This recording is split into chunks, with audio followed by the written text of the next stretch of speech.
Now this will tell us. And that's pretty conclusive. Still going. Close. I think he got it down.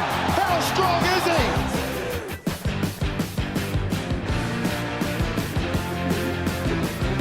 Welcome back, punters. Thanks for joining us for the Pick and Go podcast once again, as we've got a huge week at footy set to preview. Very pleased to be joined in studio. He's got the studio to himself this week, so I'm expecting big things from Paul Moati. How are you, Paul? Very good, thanks, Patrick. Looking forward to another big weekend of Super Rugby. There's a number of very, very interesting games, and I'm just hoping that I can put a few dollars in my pocket after the round is all over and done with. That's what we're all hoping, isn't it? And we're also very pleased to be joined once again. He got his Geordie Barrett mail right for us a couple of weeks ago on the show, so we've invited James Marshall back to hopefully give us some more good mail and preview all the action this week. How are you, Jimmy?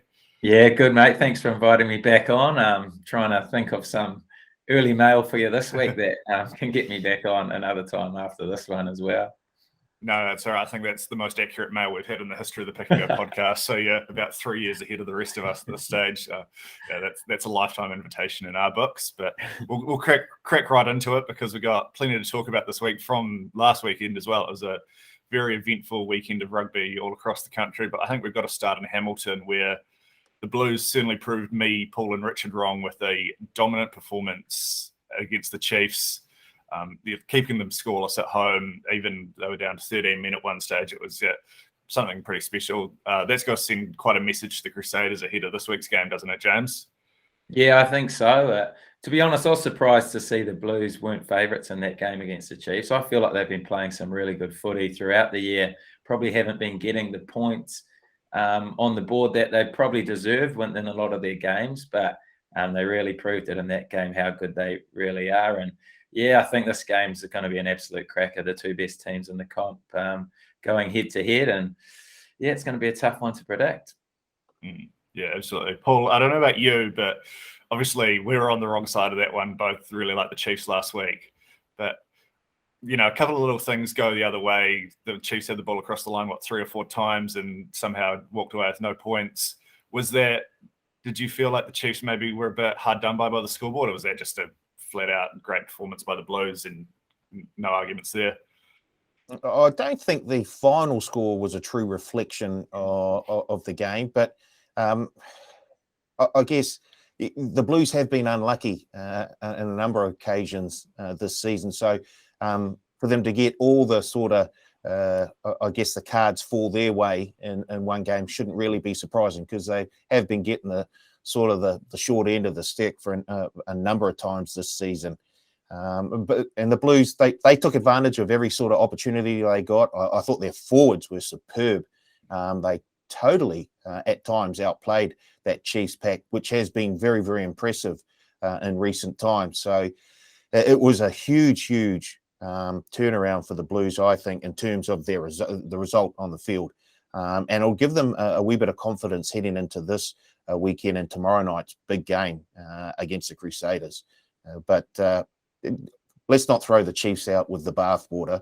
That's an off day for them. They get the Moana Pacifica back, and we know what they did to them last time. So I'm sure they'll be back on their winning ways. Another 4 points in the bag, and I look forward to when we start seeing a few of the games against the Australian teams, so that we can sort of get a gauge of just how good the best Australian teams are in terms of going against our best teams.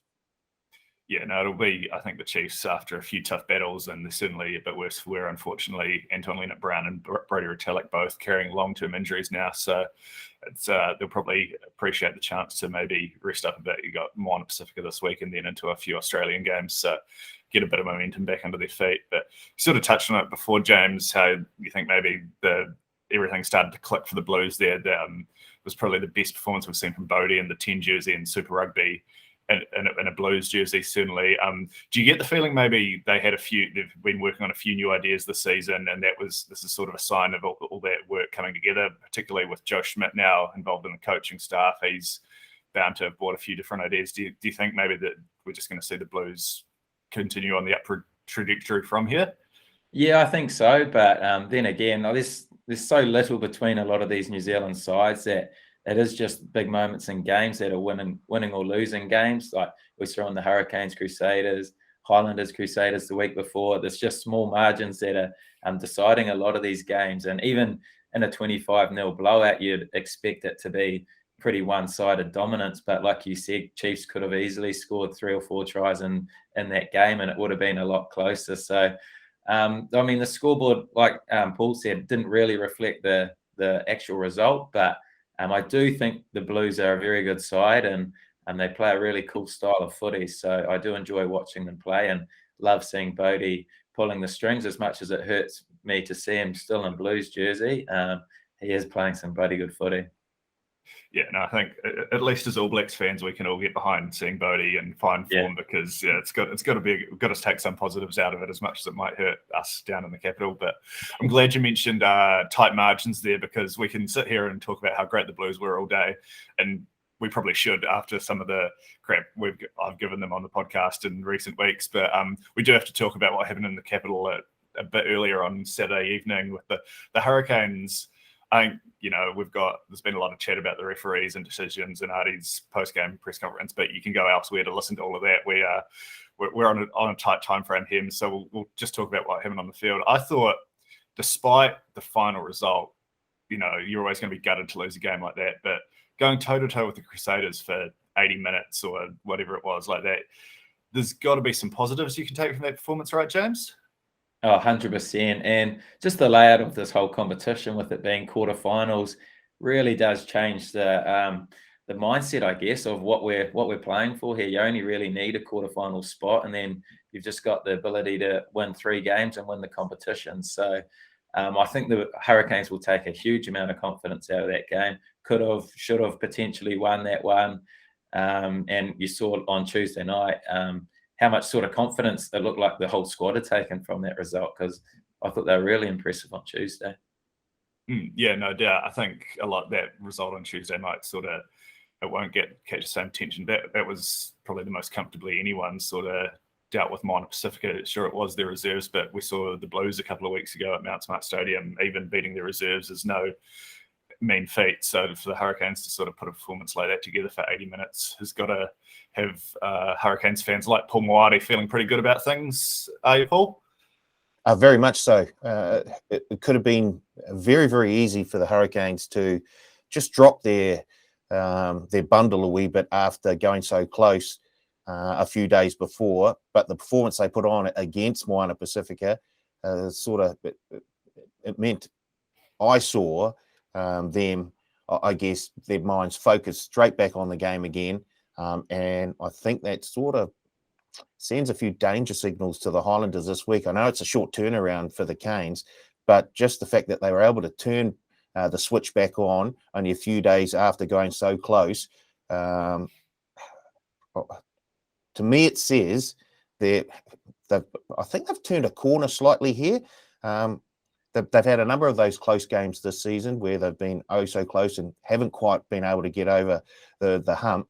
But for them to be able to put on a stunning game against Moana Pacifica midweek, I think they'll be able to ride that momentum into Saturday night's game against the Highlanders. And I mean, I'd love the Highlanders to pick up a win before they hit a win against one of the Kiwi teams, not just Moana Pacifica, but I just see the Hurricanes just on a wee bit of a momentum ride here, and I can see them going down south and maybe putting a bit of a score on the Highlanders. So that may feature in my betting plan a wee bit later. Interesting. Something to look forward to. Yeah, interesting you touched on the Highlanders there as well, because they obviously finally got the 4 or 5 points. Pretty comfortable win over Moana Pacifica in the end. But did you think maybe that scoreline flattered the Highlanders a little bit, James? It was only a 5-point game with 20 minutes to play, and then they sort of activated the cheat code, which is win penalties and kick for touch 5 meters out, and then use the line-out drive to score tries. I mean, it's got to be a positive, right, though? Like, no matter how you get there, when you haven't won for 5 or 6 weeks, they'll just be happy to get the win and build from there, right? Yeah, that's it. I think that winning feeling's pretty hard to replicate. And when you're in a losing spiral like the Highlanders have been, any win is super valuable. And like you say, I thought they played it smart. Moana's Maldi has been struggling all season, so they just played to the percentages, kicked the corner, and went for the maul tries and got plenty of them. So I think they'll take a lot of confidence out of that. They're not a bad side. They're going to be, I think, one of those teams who sneak into the quarters and going to be a real nightmare for whoever has to play them in that quarterfinal. They are a good side and a tough team to put away. Yeah, and I mean, like we saw against the Crusaders last week, on their day, they're certainly capable of hanging with anyone. So I think, yeah, it's maybe not, so obviously the win's good, but it's more if they'd lost that game, the fallout would have been pretty bad. So just to avoid that landmine, and then now you got a chance to focus on some games against Australian opposition shortly and build some momentum leading into the finals, which is neither a bad thing. That pretty much covers all the big talking points from last week. But before we get stuck into the Crusaders Blues game, which I definitely do want to get stuck into pretty well, I think we should probably talk about a bit of the news around the All Black midfield that's gone on in the last 7 days. Obviously, we already mentioned Anton Brown ruled out for 6 weeks, surgery on his shoulder, which is very unfortunate. Guy can't catch a break injury-wise, it seems like. But on the positive side, we saw Jack Goodhue back on the park, down playing some club rugby in Christchurch.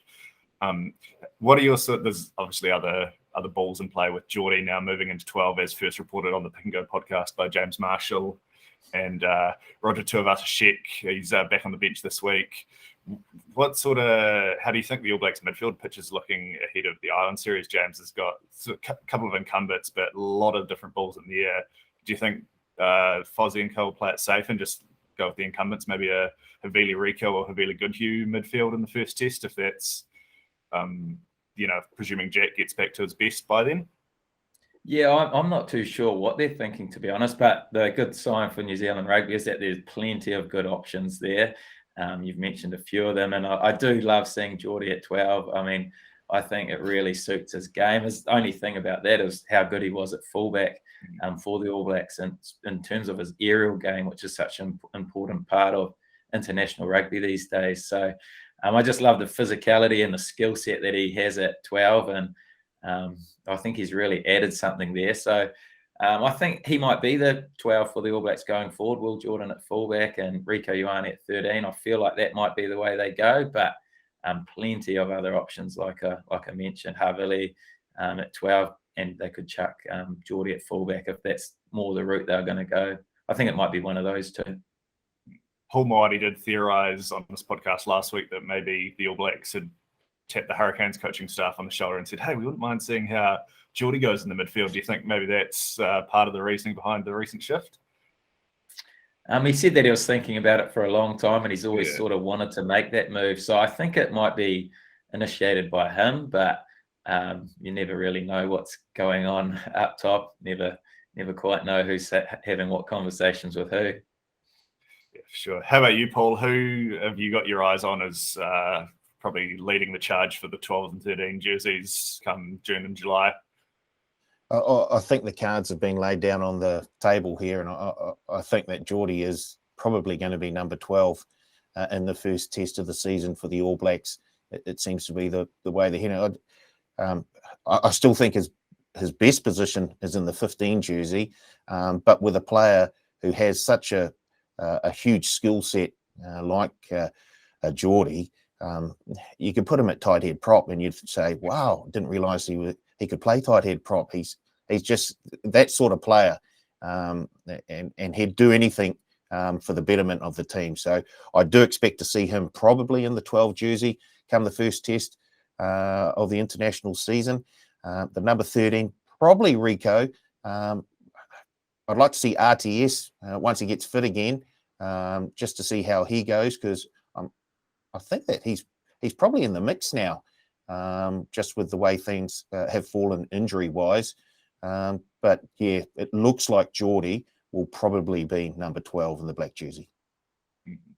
Yeah, I do think it's trending that way as well. One other potential bolter I just wanted to shout out, and I know James has been a big champion of this guy, is Lester Fainganuku. He's been awesome for the Crusaders all season, made a massive impact when he came on at the Cake Tin on Saturday night. Do you think we could see him get a run against Ireland, or will he probably start his international career on the wing I'm going to say when he finally gets the call up, James? Where do you think he'd best fit in the international game? I think he'll start out on the wing, but I don't think he's a bowler at all. I think he's probably one of the first outside backs picked now. I just think his form's been unbelievable. He's keeping George Bridge on the bench. I feel like if you're picking an outside back, you're picking your wingers. What he offers in the air with his ball carries, with his D. I feel like he's probably our best winger at the moment. So I think he'll definitely be picked. And unfortunately for Tasman, it will mean we won't get his services. But I'm stoked, and I'd love to see him out there in that black jersey. Yeah, no, it would be pretty.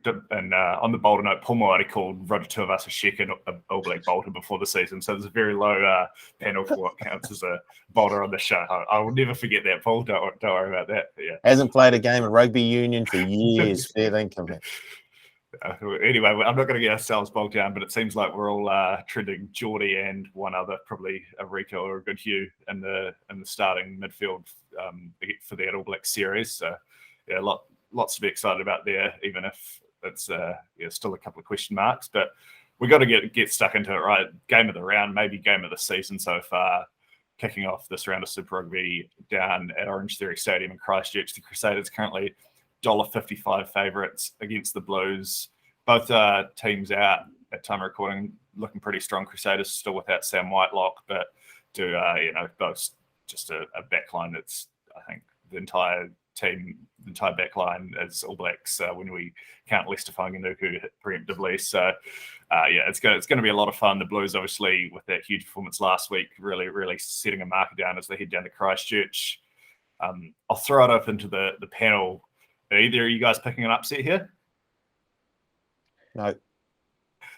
It wouldn't fully surprise me if the Blues won this one, but if I had to put my life on it, I'd be going the Crusaders. But there's not too many outsiders I think are going to win this weekend. But if there was going to be one, I think the Blues one would be the one that would surprise me the least.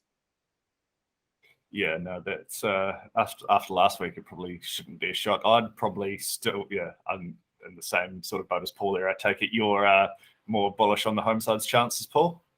Very, very bullish. Look, we've been here before, lads. This is the very epitome of deja vu. This is the movie that we've seen before, where a team travels down south to take on the Crusaders, off a big victory the week before. The Crusaders are vulnerable. No, they're not. No, this is the sort of game where the Crusaders step up again and just go, no, we're the benchmark. You guys are all chasing us. And I'm very, very keen to have the Crusaders in a number of multis this weekend. I just think they will be just a wee bit too good for this Blues team. Even though the Blues were impressive last week, I think the Crusaders are just going to turn it up a notch again. I think they've only been travelling at around 70-80% for most of the season so far, the Crusaders. They just need to step it up another 5% or so here to really put one on the Blues. So I'm very, very bullish about the chances of the Crusaders winning this weekend. Wow, Mighty straight off the top rope. You love to see it. Obviously, the Blues' poor record against the Crusaders, and particularly down in Christchurch, has been well documented. I think Will Jordan was 6 years old last time the Blues won a game down in Christchurch. Is that something that'll weigh on the players' minds at all, do you think, James? Like, will they be aware of that stat, or they hadn't played in any of those games, so it's just something they ignore and focus on what's ahead of them? Yeah, not at all. I couldn't imagine. It's got no relevance whether the Blues won sort of 10 years ago against the Crusaders. It's a completely different side now. They've got a really strong squad, which they've been building for a long time. They've got Bodie at 10 running the cutter, and that's the matchup I'm really looking forward to, Bodie versus Richie. I feel like whoever sort of comes on as long as they both get similar platforms from their packs up front, and the Blues pack were awesome last weekend. So if they can provide Bodie that same sort of ball this weekend, how Bodie or Richie go, I feel like might decide this outcome, and that's why I think it's going to be such a close one. Yeah, no, the battle up front should be pretty awesome. I'm particularly looking forward to the battle between those two loose forward trios. Ethan Blackhead has been absolutely on fire the last few weeks. It was best on ground for me for the Crusaders on Saturday night, and then Tom Robinson's another one who's sort of really started to force his way into that All Black conversation with a couple of huge performances. Obviously, Dalton Papali'i is going great guns as well. So really interested to see how those two forward packs square off against each other. you giving the Crusaders the edge up front, I take it, Paul, though? Yes, I am. Yeah, I've seen this before. I've seen it before. I've bet against them before, and it's cost me. So I've learnt my lesson, and I just think right across the field, the Crusaders will be a couple of steps up from where they've been in recent weeks. So look out, Blues. Look, I'd love to see the Blues upset the Crusaders here and really sort of inject a bit of a lot more interest into the competition just by knocking over the top dogs. But I just don't see it happening, unfortunately, for Blues fans. I just think the Crusaders are just going to be a wee bit too good for the Blues tomorrow night. You're not concerned at all about the Crusaders sort of getting into this mode where they have to flick a switch, as they sort of say, for the big games? They obviously weren't at their best the last couple of weeks against the Highlanders and the Hurricanes, but you think they just come the big game, they'll be good to go? No, I sort of like Brooks Koepka when it comes to the major golf tournaments. He just flicks a switch and all of a sudden he's playing like a champion again. And then when he gets to something like the RSM Classic or the Valspar, just turns the switch back off again and moseys round the course. So the Crusaders are very much like that, in my opinion. They turn things up in the big games, and then they just do enough, sometimes not quite enough, in other games. So, yeah, I really do like the Crusaders this weekend, even though they're up against a very, very hot Blues team. It's an interesting analogy considering Brooks missed the cut at Augusta last week, but we'll carry on. Well, have a look at his mantelpiece at home. There's a number of major trophies there. I'll give you the tip. I think that was just a shot at me because he was my best bet on the cut line, but I'm not going to engage with you. James, we've sort of seen the last couple of meetings between these two teams. The set piece has been somewhere where the Crusaders have really made hay, as they do against most sides. I think you were saying off here that they've only conceded, 2 rolling maul tries since the current coaching staff have been in place. On the other side of the coin, though, with the Blues firing the way they are, is there any areas you think that Blues coaching staff will be looking to target this Crusaders team, or any tricks Joe Schmidt and co might have up their sleeve? We obviously saw Schmidt loves a trick play in his time with Ireland. What do you think we might see from the Blues in terms of anything special they've got ready for this game? I got no idea what sort of trick plays they're going to be trying, but I tell you what they will be trying to do is slow down that Crusader ball as much as they did that Chiefs ball last weekend. They had huge success from their forwards, just being real nuisances at that breakdown and just making the Chiefs ball a real slow, tough night to get any momentum or quick ball to play off. And if you give the Crusaders backline quick ball to play off, they're gonna cut you open. They got too much class out there. But if they do slow their ball down, they're going to be finding space a lot more difficult, and that's when it'll play into the Blues' hands. Bodie will start kicking the corners, and they'll start getting some real momentum. But like you say, they do need to get that dominance up front, and the Crusaders use their set piece to get them out of trouble in almost every game when they need to. So if the Blues can hold their own there, I think it's going to be an interesting one. Yeah, no, I'm probably trending more towards Paul's line of thinking just with the head-to-head record, but I certainly hope we do get to see an epic game and it sets us up.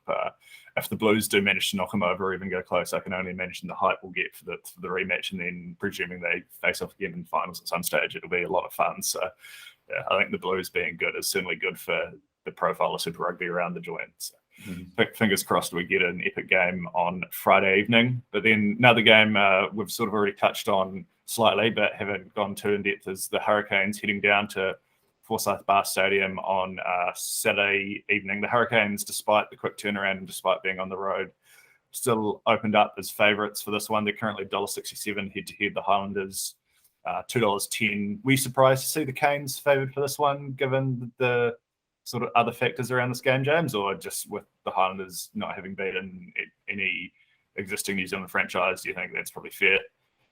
I thought the bookies absolutely nailed that price, to be fair. Fair play to whoever made that market. I thought they did well. I think the short turnaround makes it slightly difficult, but it's going to be a whole new team. I think there'll only be a sort of handful of guys who will back up.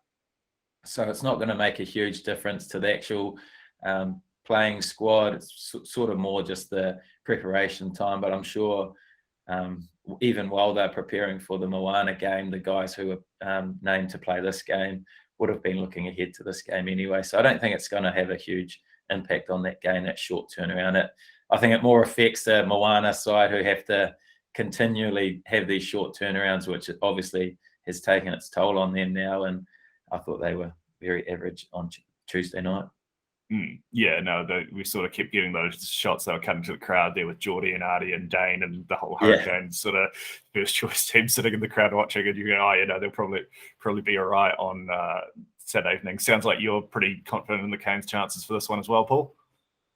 Yes, I am. As you saw in the crowd at the midweek on Tuesday night, there's a whole lot of experience just waiting to get out this weekend. So the replacement troops are on their way. I think it'll enable the Hurricanes to just make another step up again. And unfortunately for the Highlanders, they probably would have targeted this game as one that they could sort of pick up the W. I just think the momentum that the Hurricanes have after Tuesday night will just help them roll on again here. So although I don't know where Carl is, because he'd be all over the Highlanders right now and giving us 100 reasons why they're going to win this game. I just think they're going to be outplayed by the Hurricanes. Unfortunately, they're just starting to hit their straps. I think they've sort of settled on their top 15 now. I think the first sort of 3 or 4 games of the season, they were sort of tinkering around a wee bit and weren't quite sure their top 15. I think they've pretty much settled on it now, and signs are looking good for the Canes and their fans. Yeah, no, that would be good as well, right? To have a backline that they can rely on week to week. They know they're going to be putting them out there. Do you think they're probably trending in the same direction there, James? They're starting to understand what their first choice 15 in particular backline looks like? Yeah, I think so. And I think I really like even the depth of their squad. You saw some of their guys put their hand up on Tuesday night. Balin Sullivan, Peter Umaga Jensen. I thought they're both guys who haven't been in that squad were potentially going to put their hand up for the games coming forward. But I think it'll be same old backline as what they've had. And I think they've been playing really well. Combinations are starting to grow, and having TJ back at 9, obviously massive influence and very influential player. Geordie stepping up. He's the king of the team. So, and you've obviously got Artie at 8. So, I just like the side. I like the way they're playing, and I feel like they've been unlucky in a couple, but I think they'll be beating the Highlanders side this weekend. Yeah, and that was sort of something we didn't even touch on from Saturday's game, was TJ being a laid out can't have helped the preparation at all. So to still go toe to toe with the Crusaders when one of your most influential players is late scratching, it's huge. And he's only going to get more familiar with the guys outside him after not playing a lot of rugby in the yellow jersey the last couple of years. How about on the Highlanders side of things, though? Is there any areas you think they might take another step forward, or where they're going to look to attack the Canes after getting a bit of confidence under the belt last week?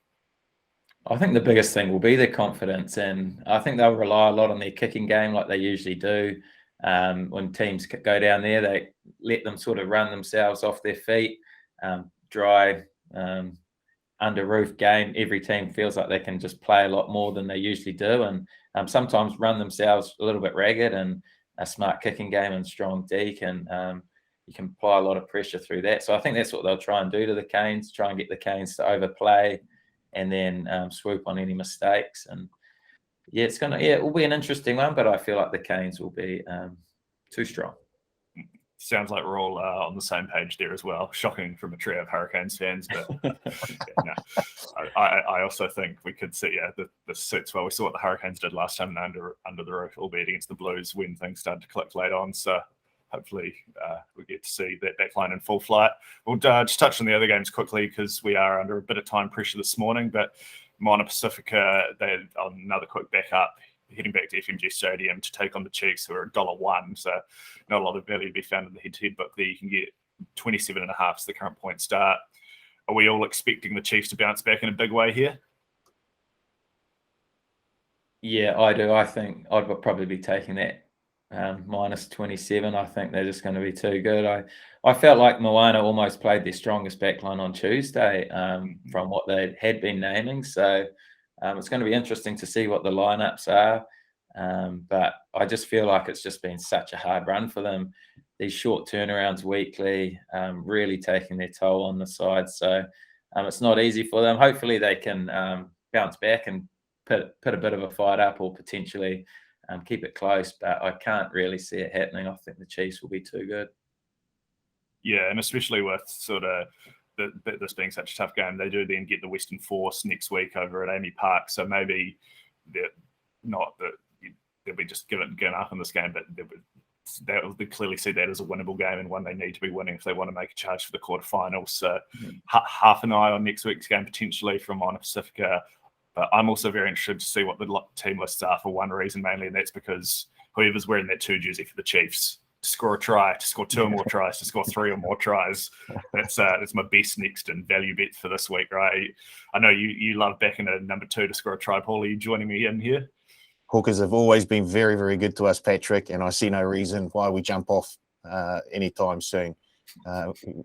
We've just seen those rolling mauls off those lineouts, and they just, unfortunately for Moana Pacifica, teams have identified that this is a weakness of theirs defensively, and they've exploited it the last few weekends. So, yes, whoever's got the number 2 jersey, even the reserve hooker, they can come in late in the game and pick up a try or 2 themselves against a tiring Moana Pacifica defense. So, yeah, I'm very, very keen to see who has the number 2 jersey on their back this weekend. And on that, and I know you've got to make a run for it, Paul. Other areas of the business require your presence, but do you want to just give us your best bets for this week before you have to duck off, and then me and James can run through ours afterwards? Yep, sure. What do you want first? Best bet? Crusaders, $1.55 head-to-head. I just think they will be just way too good for the Blues tomorrow night down south. So $1.55 on the Crusaders. I like the value bet. I like the Hurricanes 1-12 down south. I think the Highlanders can keep this close, but I think the Hurricanes will have a little bit too much in the bag. So Hurricanes 1-12. Best underdog. It's really, really hard to find an underdog this week. If I'm going one, I was disappointed with the Force last weekend. I expect to see them bounce back. They're only $2.15 against the Waratahs, but I think in a close one, they'll get home. So I'm taking the Force 1-12 against the Waratahs. And then the winning team and margin bet. Well, I've given you 2 already. I'll throw one more in there. Crusaders 13 and over. There we go. I think they're going to show everyone that they're the top dog. And if you're going to win this competition, you're going to have to knock them over in the playoffs. So Crusaders 13 and over is my best winning team and margin. Thank you for your time, Paul. Such a privilege for you to sneak us in on your busy schedule. We'll no doubt see you back here after Easter. We can break it all down and everything else, but we'll let you carry on with your day. Cheers. Paul, yep. Now that I'm leaving, the combined IQ of the podcast goes up 200%. So I'm sure you boys will be able to find some very, very good value in this weekend's rugby. Cheers. Cheers, mate. Cheers, Paul. How about you, James? Paul sort of touched on the 2 Australian games there. Not the Waratahs Force game's probably the more competitive game odds-wise, just from the bookies' point of view, but probably more, I know, interest on the field in the Rebels Reds game after the Rebels managed to go over to Perth and get a win last week. Do you think maybe we've got to see a bit of a new Rebels side here, or was that just the Force not being that crash hot? I think the Rebels are slowly improving, but like you say, I don't think either of those sides are quite up to the Reds standard. And I actually see that one as, that's my best bet of the weekend, to be fair. The Reds, I think they're going to be too strong. That would be the one I'd be running through my multis. I think that one's safe. I feel like the Reds are just the next level to some of those Aussie teams over there. So the Force and Rebels, both gritty sides, you're going to have to, play reasonably well to beat them. But both of them are, I think, both pretty battlers, to be fair. Nice one. Just on that note, I'll go a little off script here, but we sort of talked about it last week, how we see the Brumbies and the Reds, those sort of top 2 Aussie sides, matching up against the New Zealand teams once we get into the cross-country games next week. Do you think the Reds and Brumbies will be competitive in most games and manage to pick up a few wins, or will it be, is it going to be sort of similar to what we saw last year, where they need something to go their way, like 3 yellow cards or whatever it was for the Chiefs up in Townsville to knock off one of the Kiwi sides?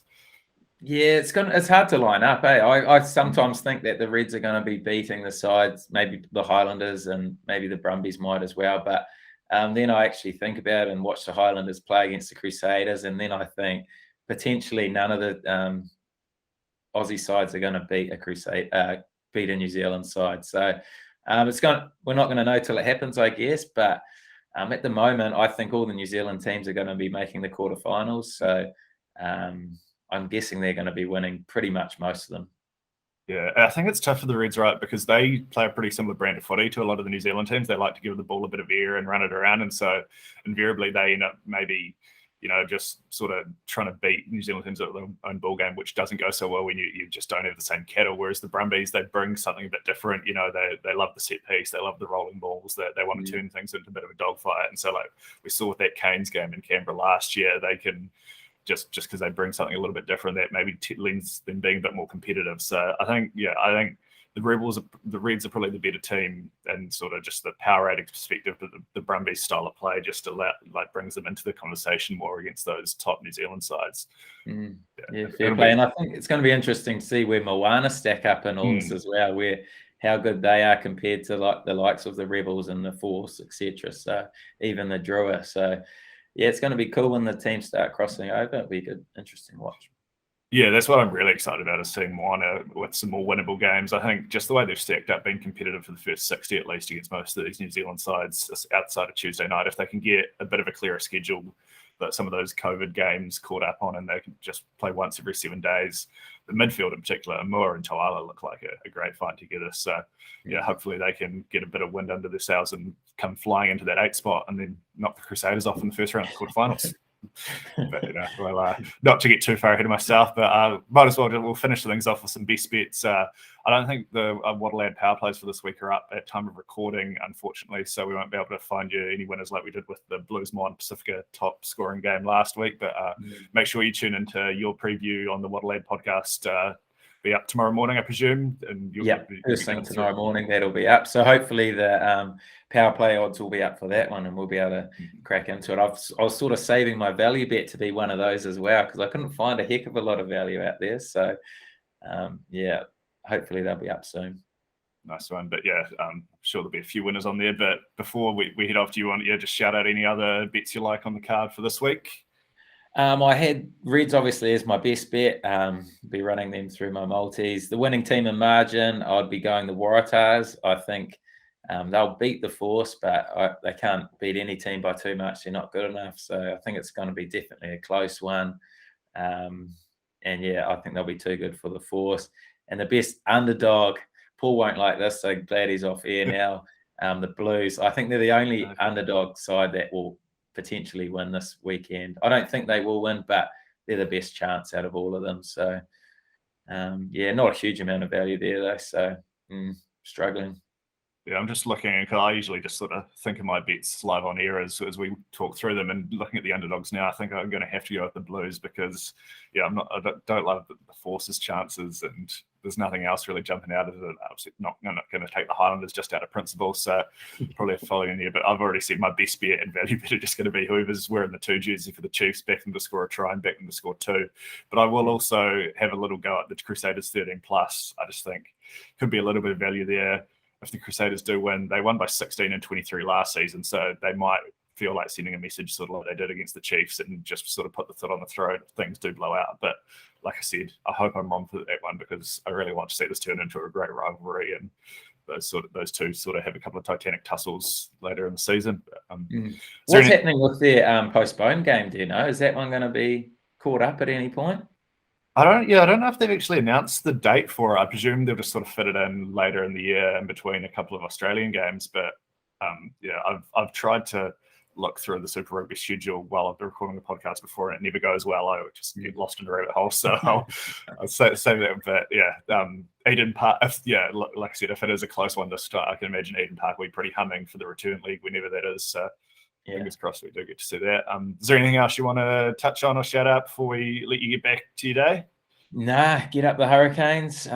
Looking forward to seeing them put out a big display this weekend and comfortably beat this Highlanders side, hopefully. And I think that's a very good note to finish the podcast on. Shout out to Carl Tiley. I know you're listening. So cheers for joining us, James. It's always great to have your insight and everything else on the show. Hopefully we've got a pretty big weekend of footy to break down and maybe get you back on later in the season to get stuck into some of these Trans-Tasman games once they're on the schedule. Cheers for joining us, mate. Mate, thanks for having me on. Always love my time on here. And yeah, I think it's going to be an awesome weekend of footy. So looking forward to parking up and watching it as much as I can. Have a good one, punters.